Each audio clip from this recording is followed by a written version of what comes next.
So I'll just do it. It's June 2nd, 2015, and it's Judy Ridner, and I'm here with Miss Cattie Taylor of Starkville.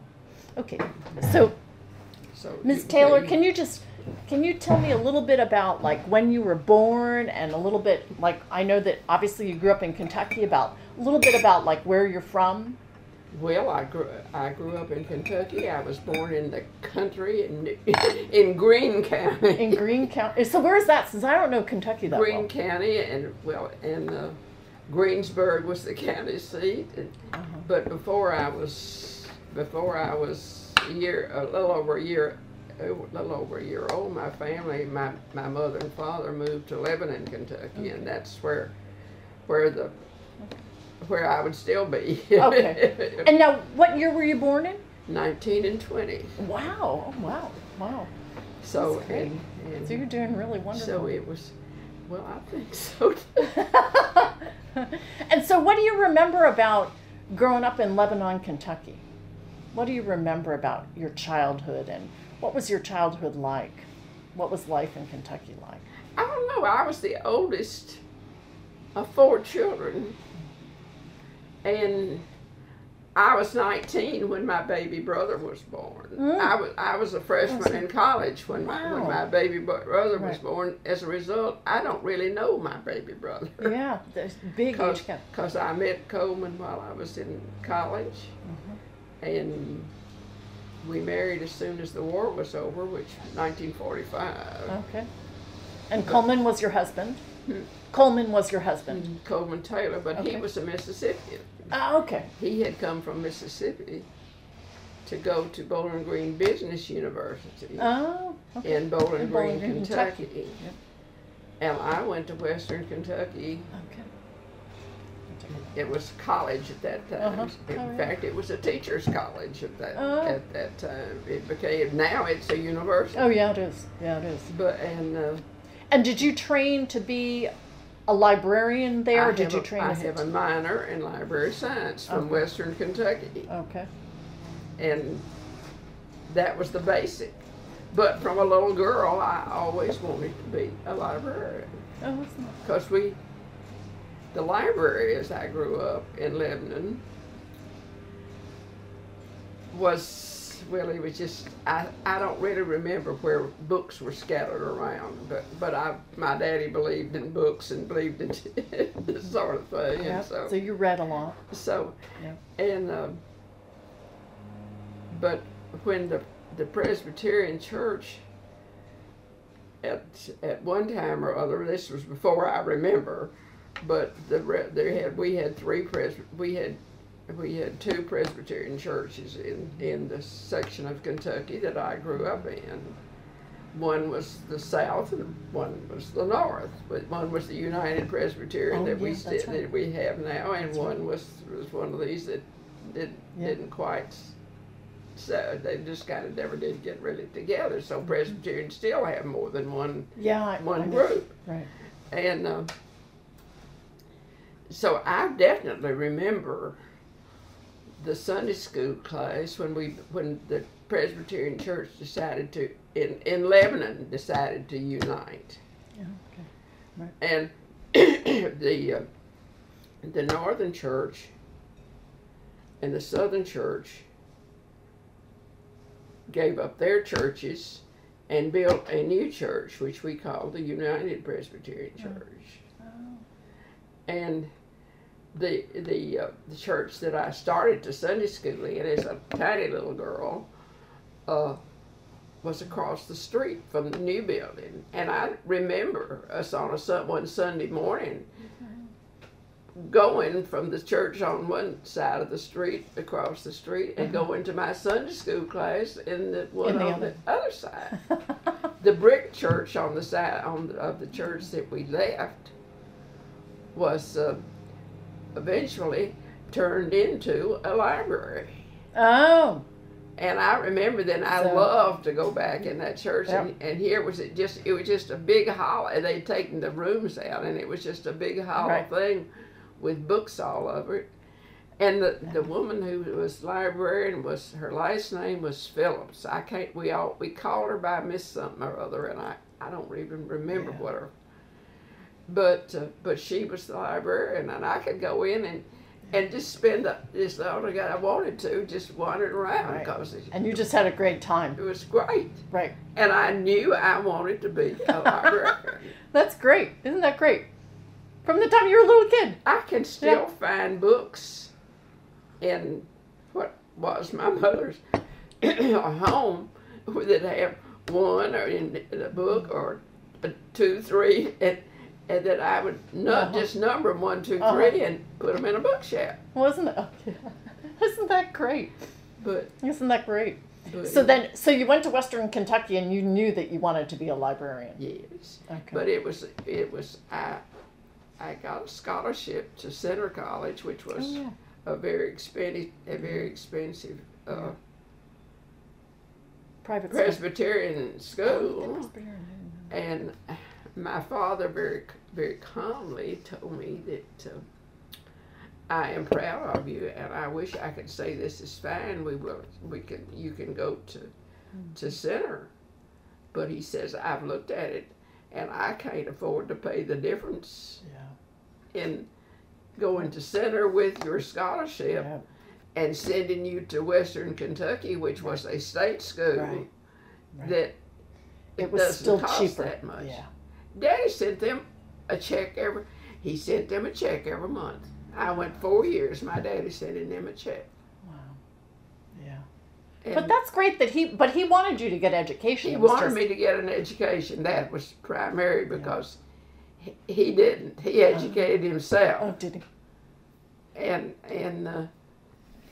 But he wanted me. He wanted his family, his children, to be educated. And, now, what did your father do for a living? What did he do? well, he grew up as a farmer's son, and I don't know why he got started, but the job I remember, he was a parts man at a garage, and I remember him being behind this room with a wire screen, and the mechanics from the garage part would come out and tell him what kind of part they had to have. Yep. And he would pull it out and give it to them and charge it to whatever. Oh, yeah. Yeah. But he was behind that cage. Yeah, but he clearly had this sense that you should get an higher education, and he knew I had to. Well, that's not great. Of course, he was in World War I. Oh, was he? Really? Or he was on the boat, I think, to go overseas, but he didn't actually leave town. Or leave Kentucky. But he didn't. Well, so now, you met your husband up in Kentucky, and then he was a Mississippian. So now, how did you get to Starkville? Well, way back after I moved to Mississippi, I discovered that people in Mississippi, or particularly in this section, there were a lot of graduates for Bowling Green Business University in this section. I don't know why, but there were. And if you really wanted to go to business school, Bowling Green Business University was the place to go. And so Coleman went 1 year to scuba, which is what, and then his second year he went to Bowling Green Business University. I met him when I was a sophomore, and he was a senior. We dated that year. And he came home. He came back to Mississippi. We got together later, but anyway. Where was he from in Mississippi? He lived in Shannon. He was from Shannon. Okay. And he got all of the work done at Bowling Green Business University, except lining up to take his exam for being a CPA. So that's what he was going to be. He came home. It was World War II. He didn't want to be in the Army, so he I tried to figure out a way to get in the Navy. And while he was waiting to get into the Navy, the Shannon School wanted him to teach the commercial classes at Shannon. So he taught in Shannon High School for a year. And then he made the Navy, and the Navy assigned him to the Marines because somewhere along the line he had had a course or something in first aid. So he was assigned to the Marines medical division. So he went all the way through the war in the medical services of the Marines. Of the 3rd Marines. He went all through the islands up to Guam, and that's where he stopped. And stayed till the war was over. Yeah. Wow. But he was associated with doctors and all so much through that that he just didn't want to sit at a desk, and as he said, push numbers around. But I refused to. By that time we had gotten together and decided when the war was over we would probably get married. But I said, I've already had my education. I've already worked 3 years, but I'm not making enough to put you through college even with a GI Bill. Right. In med school. Right. Right. So we compromised, and to give him to swap for medicine to pharmacy. So we got married in December of 45. I finished up the semester of the job. I was librarian at a junior college in Kentucky. Oh, wow. And in the meantime, in January, he came back to Mississippi and entered pharmacy school at Ole Miss. When I came to Ole Miss must have been February, because we were on the semester system, and I didn't get away from the college junior college I was in. He says, well, I have you an appointment with the head librarian for the next day or such. So I had a job before I even got. Oh, well, isn't that great?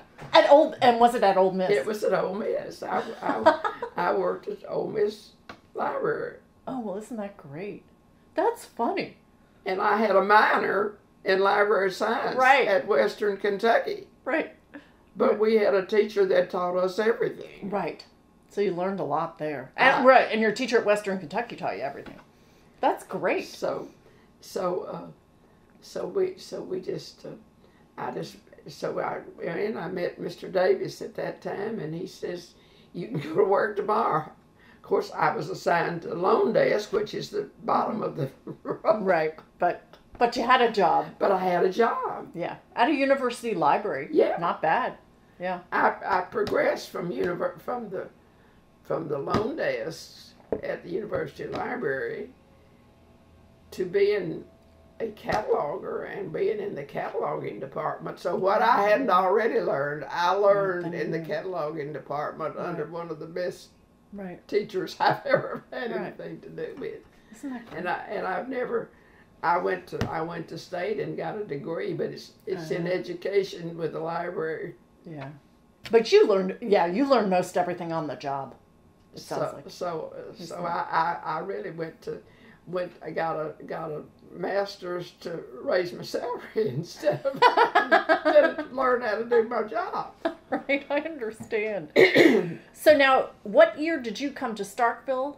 In the 50s? We came to Starkville in 1951. Okay.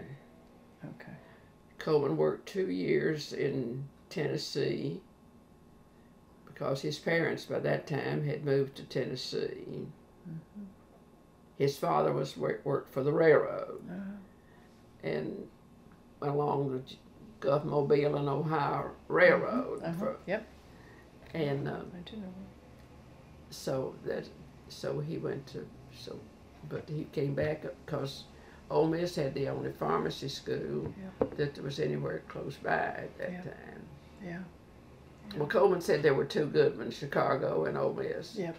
And of course, Ole Miss was home. Yeah. Yeah, so it made sense. A lot closer to home. we- So what was, when you came to Starkville, what was Starkville like in the 50s? What do you remember about it? I don't know. By that time I had a little girl who was 2 years old, and I really had no intention of working. But Yeah, how did you end up in the library? this was the superintendent of the Starkville school system, Mr. Overstreet, had died in the spring, and they had hired Charlie Johnson as the new superintendent. Okay. And this is what is so funny. I have never looked for a job You're a lucky person. because the Coleman came down here to the work at Hartness and Rita's drugstore. There were 3 drugstores in Starkville at that time. They were all on Main Street. Yeah. And do you remember the names of any of them? There were Pullers and Weirs and Hartness and Rita's. Okay.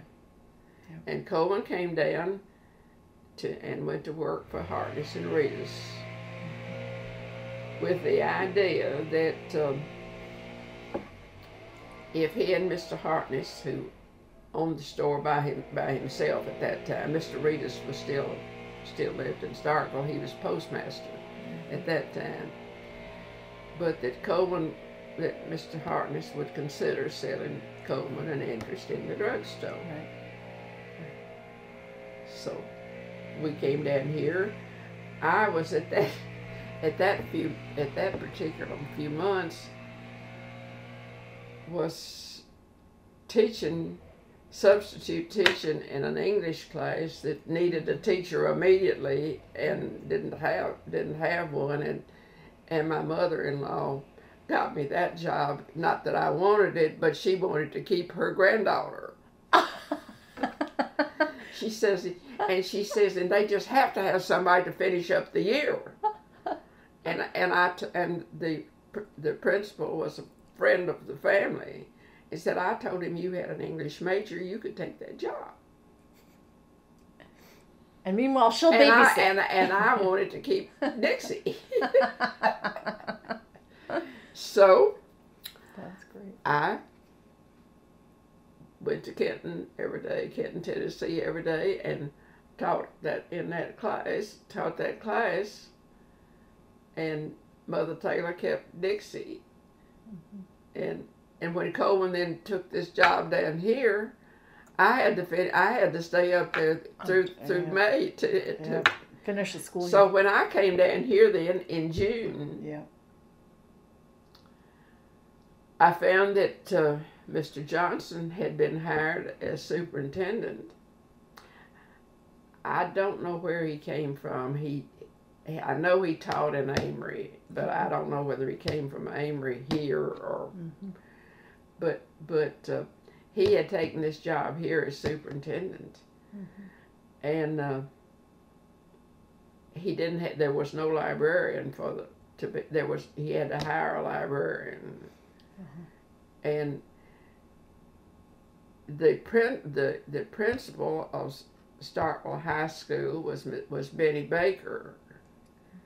Mr. Baker's wife was the bookkeeper for Hartness and Rita's drugstore.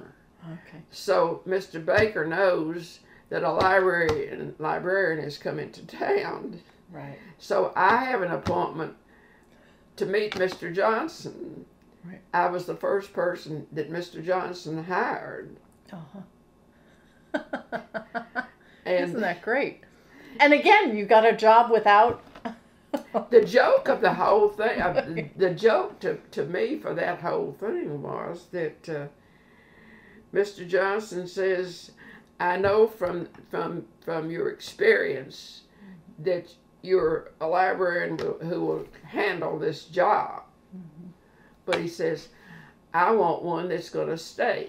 He said, I see we've had a new librarian, since we've had a librarian, we've had in 2 years, and said, I want one that stays long enough for us to build a library. Right, which makes sense. And so I said, well, I'll stay as long as my husband stays in the job he has taken, and we intend to stay here. So I was hired. I stayed 33 years. So he got what he wanted. Joke-wise, I checked with Mr. Johnson. At that time, he was living in Jackson and had a state education job. I said, Mr. Johnson, I've been at Starkville High School for 33 years. Can I leave now? Isn't that great? And now it sounds like from what you were saying earlier, you really liked Charlie Johnson. That you thought that he was, and he stayed here a long time, it sounds like. He stayed here, I don't know exactly what year he left, but he stayed here. He came in 51, and he was still here in 70 when all this happened. When the integration and all that happened. And he did a job that even those of us who were working didn't know.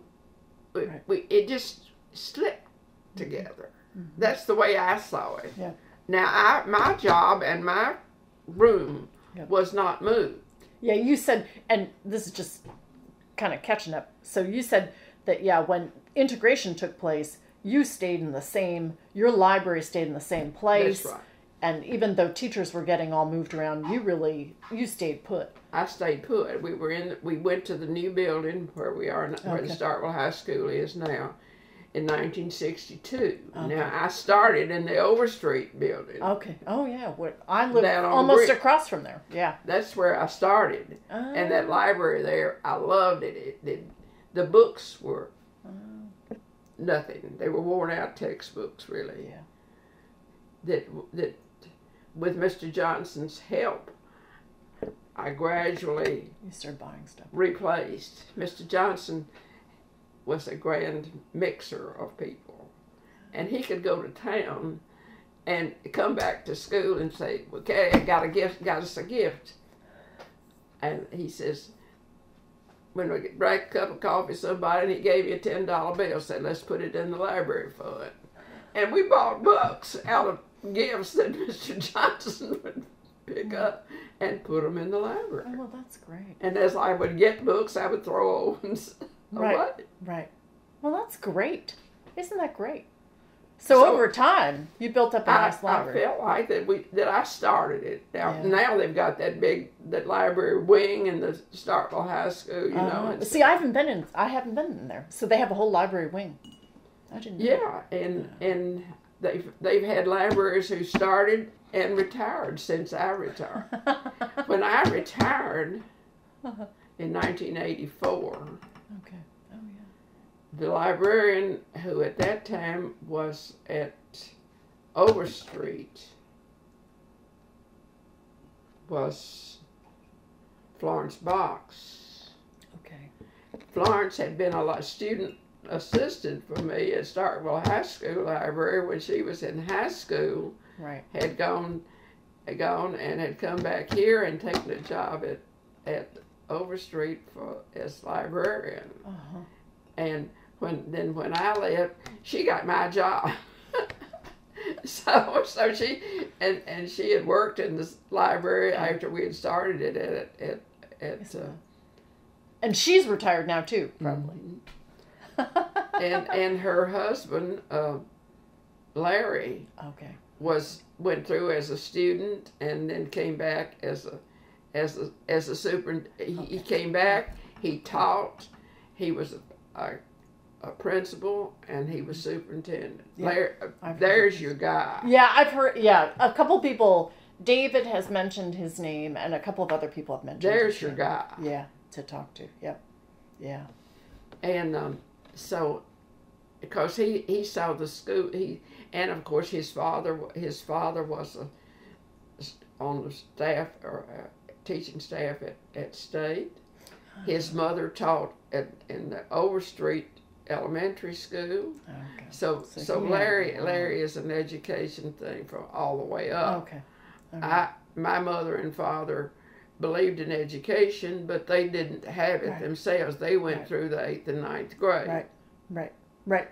Right. So you were they were inspiring you to go on. So there it was. And, Yeah. So now, what do you remember when all of the desegregation and the integration took place? Like, what do you remember about that? What do you remember that the school was like? How did school change? Did it change? I give Mr. Johnson all the credit. It just gradually happened. Mm-hmm. I pulled out the annuals. Oh yeah. And I found that the two of them. Now this one, the third one back from actually the complete integration, didn't have any black ones in it. Mm-hmm. But the first two had just a few in the pictures that you can find in there. And that's then, like 1969. It looks like 68, 69, and then when you come to 71, which would have been the fall, which would have. Then when you come to 71, you find just a few. Yep, and there are definitely black faces in 69. So, absolutely. But when you come then to let's see, 71, 72, then you find then you come with it with. And I found you too. With the police. Oh yes, I have a complete file from 1951 to 1984. Oh, isn't that great? Isn't that great? Well, two of them are over at Dixie's house. Isn't that great? But those were the two that she kept because they were her classes. Isn't that great? So you think then the superintendent Johnson he just quietly moved it. These two that I found, just a few, and I looked at it. I had forgotten really. I knew we had a few before we just completely integrated. Mm-hmm. Right. But there's 2 years there that there's just a few. Yep. They are the names tell me that they are very prominent colored people. Yep. Yeah. Yeah. Long-time families in the town. Yeah. Yeah. And they were just kind of spread out. Yep. Yeah. And I don't know that I found all of them in those two that had some because there was none in the first senior class that I saw. Yeah. But they were sophomores. Were juniors and sophomores because we just had three grades. Yeah. Now, can you remind me to before we turned on the camera, you were talking about how all the schools, how people got moved around. I cannot. I guess it's because I wasn't moved. Yeah, so you just stayed at the high school. But you had moved from Overstreet to the high school when the high school got built. And then you were just stayed at the high school. That's right. And then everybody else is sort of moving around you. That's right. Now, did the staff at the high school change though a fair amount? Oh yes, you Didn't could. it? The one that we have complete ones. The slab. See here's the senior class. Yeah, it's very integrated. It's very, very so, and the faculty is too. Yeah. But to show you how Mr. Johnson could do things, sometime during that first year, and I don't remember how soon it was, or when it was, he called a faculty meeting of the entire faculty. Mm-hmm. At the high school. Of the whole. He was superintendent of the whole. Right. Okay. Gotcha. White, black, right. All of them. I mean, and he was superintendent of the colored schools before integration. Yep. But he called a meeting of all the faculty in the high school lunchroom. And I don't remember what the idea was that he was going to tell us all, but not just as he really got started. He when in a Mr. Johnson's quiet, calm interesting way, says, I have wanted to do something for a long time. Just bear with me and I'm going to see if I can. And well, so he goes through just a small section of all those teachers. And he would take a section of a time and he named every teacher, told what school they taught in and what their subject was. Wow. From first grade through 12th grade. That's great. No matter what color they were or what they taught or what he knew his faculty from the very, very beginning clear through the 12th grade. Yeah. And I've forgotten, I think maybe one or two he stumbled over, but it was amazing. Yeah. And so how did you interpret that? What meaning did that have to you? He was just a leader that just could not be surpassed. Uh-huh. So it gave people and he confidence. could do things so quietly and so calmly. Uh-huh. His son lives in his oldest son lives in Starkville now. And he is so much like his daddy that every time I see him, I say, Alan, I can't believe that he didn't go into education. He had another job completely, but he retired here. He and his wife were both native. Alan was already in the world when they came here, but he married a Starkville girl, and they moved here when he retired. So you don't then. It sounds like then, from your perspective, what you remember is everything went very smoothly. It did. That's amazing, because it didn't happen smoothly all over the place in Mississippi. Yeah. No, it didn't. Yeah, and so it's just that force of that personality. Nothing.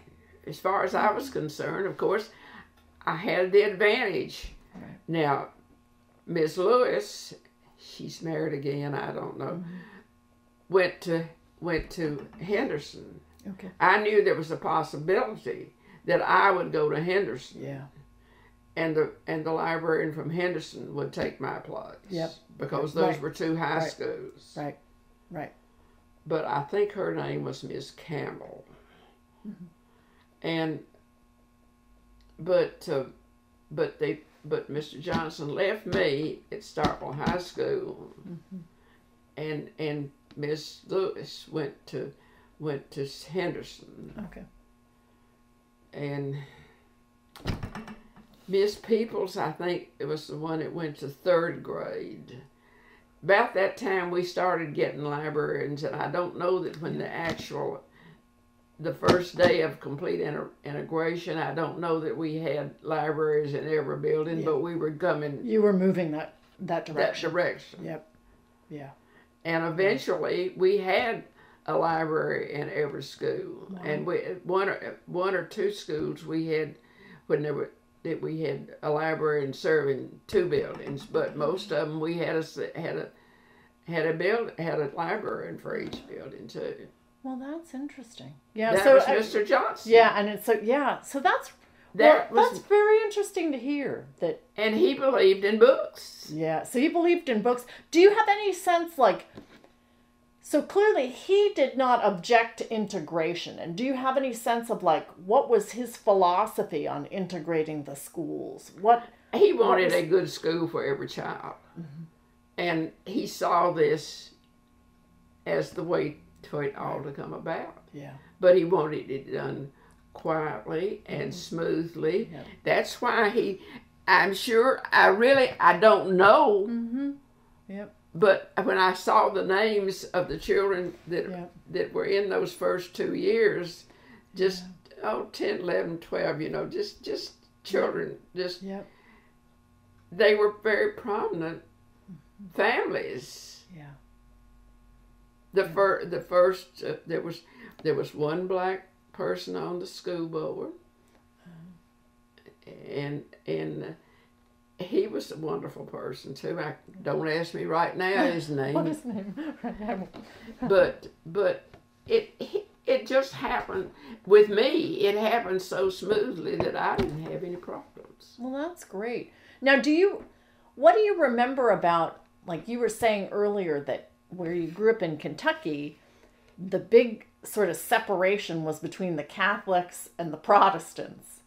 And then you come here and there's more of a racial separation. But do you remember what it was what segregation was like in Starkville? Like, are there any striking memories of, like, in the town and the way the town?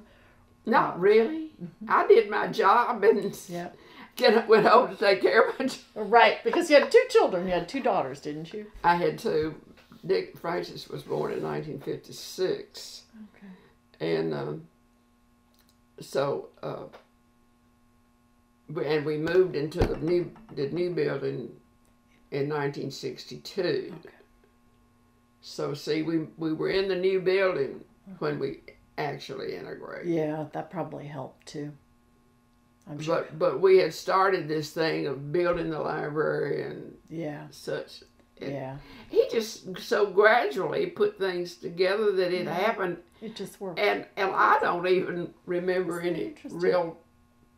And it might have been really because I kept my room, my desk, everything that I had was right where I had put it. I didn't have to meet new faculty members. Well, I met new faculty members, and in the high school faculty, we had some of the best ones that were brought to our building. Oh. We had a math teacher. We had a English teacher. We had a history teacher that had come from the black race, and they were absolutely the best. Really Rose. I can't.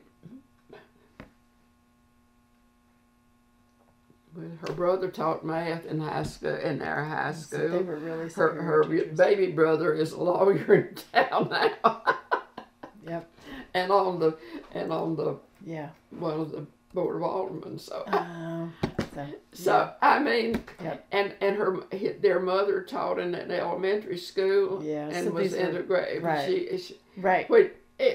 So these are a lot of the black teachers. They were from educated families. These were and he just, I guess he was primarily the one that would say. I am guessing who changed, what teachers changed, and because we knew when this day came that all of the students were going to. He had already, that was his plan. All the children were integrated. Yep. And the teachers would be mixed up. Okay. Now, can you remind me about?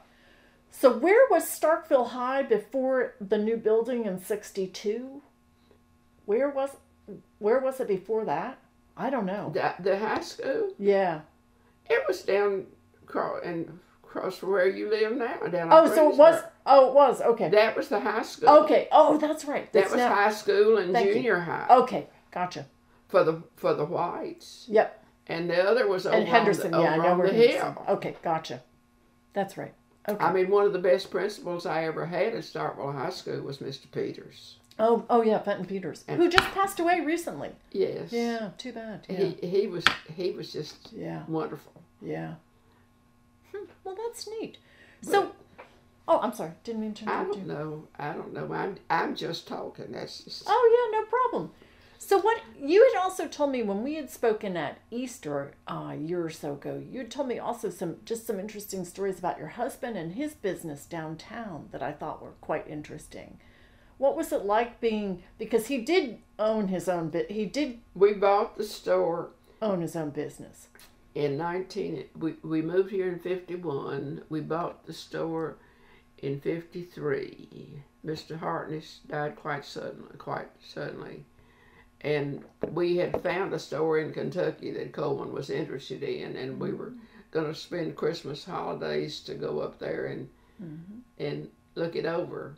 Uh-huh. And Mr. Hartness died, and Mr. Hartness's sister called Coleman. We were going to leave town on Saturday, and he died on Friday night. And And his sister called Coleman and says, Coleman, please don't leave town. Mm-hmm. We stayed. We bought the drugstore. Mm-hmm. We sold the drugstore in 1974 Okay. because drugstores started popping up. Oh, And yeah. at that time, there were 3 drugstores, you Right. know, and the drugstores started popping up in grocery stores and every place Yeah. else. And, Yep. and Coleman then just went to work for the other guy, and it gave him a lot more freedom. And he still got to work with the medicine and the people that he, Right. because they followed him Right. wherever he went. Right. Right. Absolutely. Did he enjoy working in town? Did he feel like he made a good decision to stay here? Oh, I'm sure he did, Yeah. because he was a Southerner through and through. Yeah, and he was Mississippian. Yeah. He was a Mississippian. Yeah. Because his father had worked all up and down Mississippi and Tennessee on the Gulf Mobile in Ohio. Okay. He was a telegrapher, Oh. and Now, that gave you if somebody was along the line that paid more or something or other, you could punch, and you had more experience, you could punch him and to get his job, and he would have to go get some. It was railroad things were fascinating to me because I didn't have any idea that's the way they were operated. yeah. So I bet you he then moved around a lot because he could change jobs. Well, that's the way Coleman's mother met him. He took the job in Baldwin, and that's where Coleman's mother lived. Dad Taylor was actually born in Tennessee. Right. Well, and so was But Coleman. he's just moving up and down the line. Yeah. That's interesting. That's interesting. That's interesting. Now, do you remember, what was it like? Like, did you, coming from Kentucky to Mississippi, was it hard to make the change, or were Kentucky and Mississippi a lot alike? Well, Coleman helped me because, well, I had a job and I had Yeah. and that was before I even Dixie. I mean, I didn't even so, and starting in Mississippi at the University of Mississippi, as I say, you started at low man on the totem pole. You worked loan desk. Yeah. I had a bunch of college students that worked under me, but I had to be at the loan desk on my hours to be sure that it all worked like it was supposed to. Absolutely. Absolutely. And then you got the night jobs and the weekends and such and stuff. But Coleman was knee deep in studying pharmacy. Yep. So right. So we didn't have time to do anything but work at any rate. Yeah. Because there was one disadvantage in the fact that Coleman's parents lived in Tennessee at that time. Right. And in giving a home address, he had to give a Tennessee address. So we were considered out of state. He was considered an out of state student, and we couldn't get student housing. And I bet you had to pay higher tuition too. Yes, of course, the GI Bill paid that, but we didn't get. But then we lost what we could have paid rent for. We had to take my. You had to go. We had to live out in town and whatever we could and find, pay, and take my salary to pay for your housing. do this sort of thing. Wasn't that's interesting. It was interesting. So now, what was it like being a working woman? Because you worked from the time you got out of college. You had 2 children, and you clearly, it sounds like you took some time off here and there to have your kids, but you pretty much worked steadily your entire adult life. And that's somewhat unusual for a lot of women in the 40s and the 50s. Well, maybe it's because I don't like to cook. I don't like to keep house. I don't like to do those things. That's my eyesight messing up and not being able to read hurts me more than you can imagine. I can imagine. Yeah, I can imagine. So you like keeping busy, right? You were not destined to be a housewife kind of thing. That was not what you wanted to do. As Dixie says, Mommy, you didn't cook anything fancy. You just put a meal. I did. Yep. Yep. Coleman worked that drugstore, but he went at 8 o'clock every morning, and he left at 6 o'clock at night. When he started working at that drugstore, it was open on Saturday nights and Sunday. Yeah. Wow. When Coleman went in as boss, it quit being open on Sunday, and it closed at 6 o'clock on Saturday night, just like it did on Friday night. Yep. And that's the way the hours ran from till 1974 when we sold. Yeah. So he had a little bit more time then. Yeah, because otherwise he was working long hours. He was working long hours because so much of that time he was the only pharmacist. Yeah. And he believed in the law. Only if there's not a pharmacist in that store, don't open it. Yeah. Oh yeah. Right. And when there's so much of that time, he was the only pharmacist. That's the reason he put a fountain in the store, because he loved his cup of coffee. And he loved his friends. Yeah. And he could say, I got that little corner with sandwiches and coffee and Cokes, that sort of thing. Yeah. And he says, my friends can come in there and I can keep up with my drugstore counter. And of course he had other people working in the store, but nobody filled a prescription but the pharmacist. Right.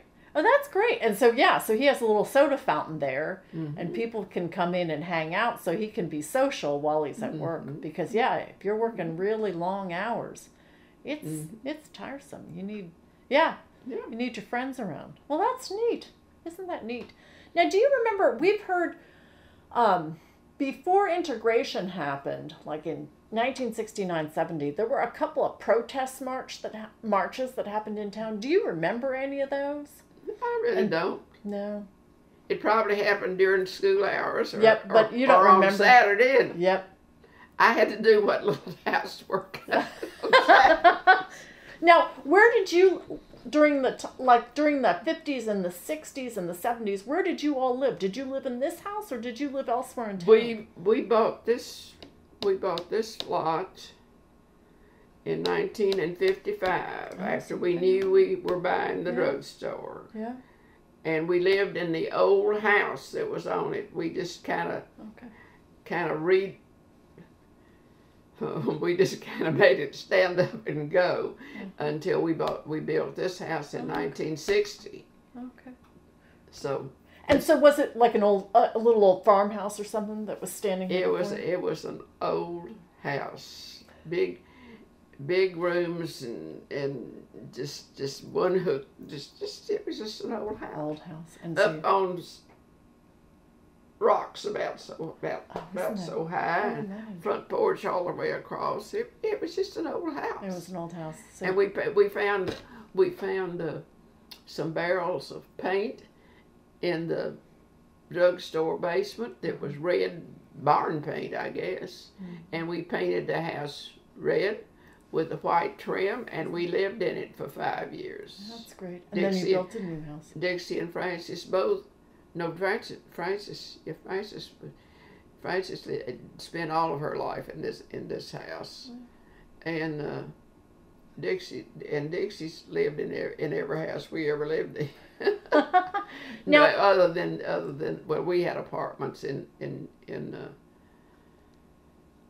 Oxford until all the time we lived in Oxford. We had apartments, but the reason we came to Starkville was because we found a tiny little 2-room and share a bath apartment with a couple who lived in Jackson, who actually were going to retire. They already owned their home in Starkville. They were going to retire in Starkville. And he had a job with agriculture, something or other, and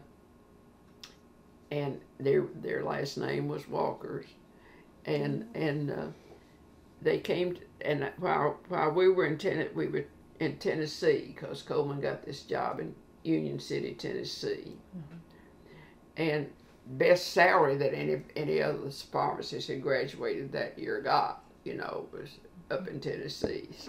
So we took it. It was close. It was 10 miles from where Coleman's mother and father lived. Right. And they wanted to be close to Dixie, and so we took this job in Union City, and it didn't work with with Coleman or me either. Neither one of us were happy in Union City. That's the only place we ever lived that I didn't work, but we didn't live there very long either. Right. And well, we lived over almost 2 years, but anyway, but Dixie was babied and such, so it was right. And but Walker and his wife came to Starkville one weekend in 1951, and Walker, of course, had lived here before, and so had May, and they had relatives and friends and such all over Starkville. And Walker went in the drugstore, that drugstore. And he said Mr. Hartness was just absolutely just walking the floor. And so they were good enough friends that they called each other by their first names. And he says, "What on earth is wrong with you?" And Mr. Hartness says, "Well, I just got word that my pharmacist is going to buy a drugstore in somewhere down southern Mississippi. I've forgotten where it was now. And I'm not going to have a pharmacist. I'm going to be the only one, and this is going to be right. this sort of thing." And so Walker says, "Well, what would you do for me if I can tell you where there's a good pharmacist looking for a job right now?" And Walker says, "Just lead me to him. I need one." At any rate, he says, "Well, I can't." Says he's in Tennessee. Said, "I can't." I said, "I'll have to get his telephone number from May, his wife, and get it, because she's the one that corresponds with them, because she loved Dixie too, you know." And he says, "I'll have to get his." He says, "You don't have to go get his thing." He says, "Call your wife and get that number, and just right now let's call him." And so that was the whole thing. Coleman came down here and met Mr. Hartness. I couldn't come because you were teaching. Because I was teaching. Yep. And then it then worked we out. Stayed. Yeah. It's so how has Starkville changed? Like, it's just gotten big. Yeah. Well, like Montgomery. I mean, this must have. I was in the county. Yeah, I was going to say, the street in front of my house was gravel. Interesting. I got city water, but it came from the next door neighbor who was in the city limits, and the current came out from the road up through and then over to the old red house that we lived in. Oh. Yeah, and I assume, was that all farmland across the way? Yeah, that's what I would assume. All that land across the way belonged to the Arnolds. Oh. Now, who were the Arnolds? I don't know. Are they just a prominent family? There's one, John Robert Arnold still lives out of Sessoms. Oh, okay. And it's his Sessoms, yeah. Or Sessoms, too? John Robert. Oh. He was, they had in that furniture thing, that was round and about. John Robert's the only one of that group. Flex Steel? Did they own Flex Steel? Flex Steel, that furniture place? No, maybe not. No, but they were into furniture. Yeah, that there was 3 people, and that green furniture over there. No, it's not over there. It's out on the back porch. Okay. But they weighed that Howard furniture because they were Howards and John Roberts and that third guy is still alive. He's not working in farmers in he's not doing he's retired, but so is John Robert. And Chicken Howard, who knew how to build furniture. He didn't have the money, but he knew how to. And his name was Chicken Howard. But that's he went by that nickname. Isn't that great? That's but fun. this property was Howard property. And his mother and father lived in the house where Dixie lives now. Oh, okay. Okay. Yep. And it was the first house in town. And we were in the county with gravel gotcha. here. Yeah. Gravel was in So front you were of right. You were literally right on the border. Interesting. in 1951. That's amazing. And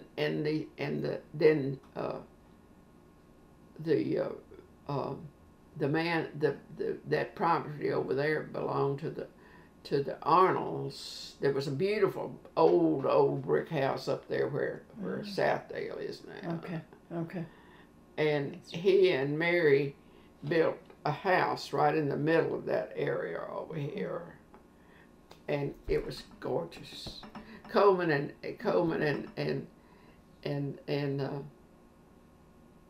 Atkinson, Mr. Atkinson, would get out there and dream about.